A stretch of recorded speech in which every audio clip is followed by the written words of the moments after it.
Hi, I'm Kat, and today's 7 on Sunday topic is books you don't mention enough. A lot of the time when we're doing tags or recommendations, we always gravitate to the same books, and sometimes other books get overlooked. So the books on this list are ones that I want to make a more of an effort to mention, and then there's just one that I do kind of mention often, but I clearly don't mention it enough because we haven't got book 3 yet. So that first book is the Age of X series by Richelle Mead. Book 1 is Game Lord of the Gods. I clearly don't mention this enough because no one else has gone out and bought it and then mentioned it on their channels, and then other people haven't bought it because we still haven't got book 3 published. This is one of Richelle's adult series, and I think it was meant to be 3 or 4 books. The publisher only published 2 because it wasn't selling well enough. I think the problem is that they started publishing it slightly too early because Richelle got really big with Vampire Academy, and then she started publishing this while the Bloodline series was going. But because it's an adult series, a lot of her readers were still teenagers and didn't want to venture into adult yet. So readers like me didn't buy it when it was first being published. Like, if they just waited a couple of years for us to grow up, then I feel like we might have book 3 by now. So yeah, basically this is adult fantasy / dystopian. It's set in the future in America after World War IV, I think. And in this world, religion is heavily controlled because the governments blame it for the last World War. But then it also turns out that gods are real. Like, all of them. Not just like Christian God, but like all of them. Norse, African, Celtic, Greek, Roman, probably Egyptian, like all of them are real, and they're sick of being ignored, so things start happening. I love the main character. Like, if you took Rose Hathaway and Selena Sardothien and put them together, you'd get May. And please just go buy it so they can publish book 3. Like Richelle has previously said that it's written, it just hasn't been published yet. Okay, so number 2 is the Splintered series by A.G. Howard. This got kind of popular there for a while, but it's definitely died off. This is an Alice in Wonderland retelling, and I loved it. It was a complete cover buy when I first bought it, but then also, like, the words inside are purple. Like, I love this. If you love Friends to Lovers, you'll love it, but also if you like Hate to Love, you'll love it. And just like Alice in Wonderland, it's very magical, and I loved the main character. And I almost made a fan film of this, which is what all of these are for, but money. So that didn't happen because I wanted it to look good. So this is a trilogy, and then also has like a bind up of short stories. Number 3 is Again But Better by Christine Riccio. It only came out last year, so I haven't had too much time to talk about it, but I've been trying to mention it more because I love it. I gave it 5 stars because I relate to the characters so much. If you saw my last week's 7 on Sunday video, I know some people hate it, but I personally loved it. It was just very relatable. I loved the characters and the story, and I really like Christine. She was the first ever booktuber I found. Number 4 is I Was Born for This by Alice Oseman.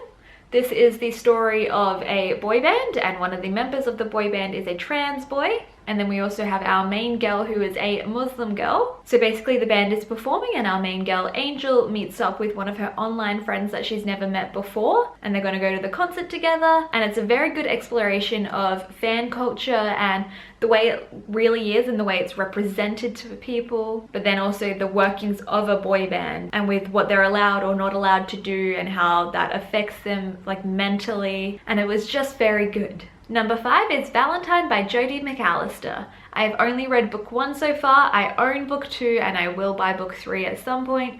This is Aussie urban fantasy. Support all the Aussie books, but especially fantasy. So there's 4 teenagers, and they're all born on the same day on Valentine's Day. But then there's these fae who are looking for their lost fae person who was born on Valentine's Day. So our main character is Pearl, and she kind of hates one of the other people born on Valentine's Day. But then, because they're both born on Valentine's Day, they're like thrown together, and they have to work out what the hell is going on and how to save themselves and who the Valentine is. And then, you know, it's Hate to Love.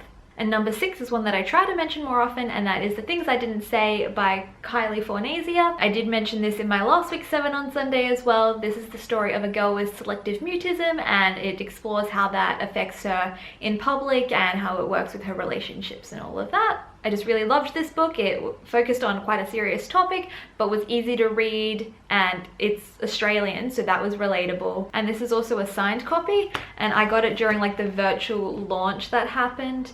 So the author also included, where is it? Yeah, there's a sticky note in here that says "You are strong," and that relates to like what's happening in the scene, and I just loved that. And lastly is a very random one, but that is Foretold, 14 Stories of Prophecy and Prediction, edited by Carrie Ryan. So this is a short story collection with a whole bunch of authors. It's got some quite well-known ones in it. It's got Laini Taylor and Meg Cabot and Cami Garcia, but the one I bought this book for was Rochelle Mead, because I don't know if I've mentioned it before, but there is a short story in this book about Rose and Dimitri that takes place after the Vampire Academy series. So I'm one of those people that has to read a short story collection in order, and the person who put these stories in order knew what they were doing, because the Rose and Dimitri one is last. So I had to read all of them to get to the story I just wanted to read. So basically, if you want more Rose and Dimitri, read this. So spoilers if you haven't finished the Vampire Academy series, when I put the book down, you're good to go.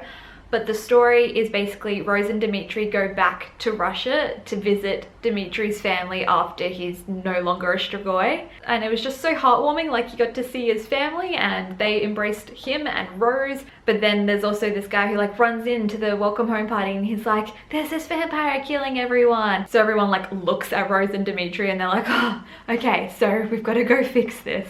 And I just want more Rose and Dimitri, like show me Rose in her 20s, please. Okay, so there you go. There are 7 books that I don't mention enough. Please comment down below if you've read any of these, or what are books that you don't mention enough that you think everyone should read. If you want to participate in 7 on Sunday, I will leave the Goodreads group down below.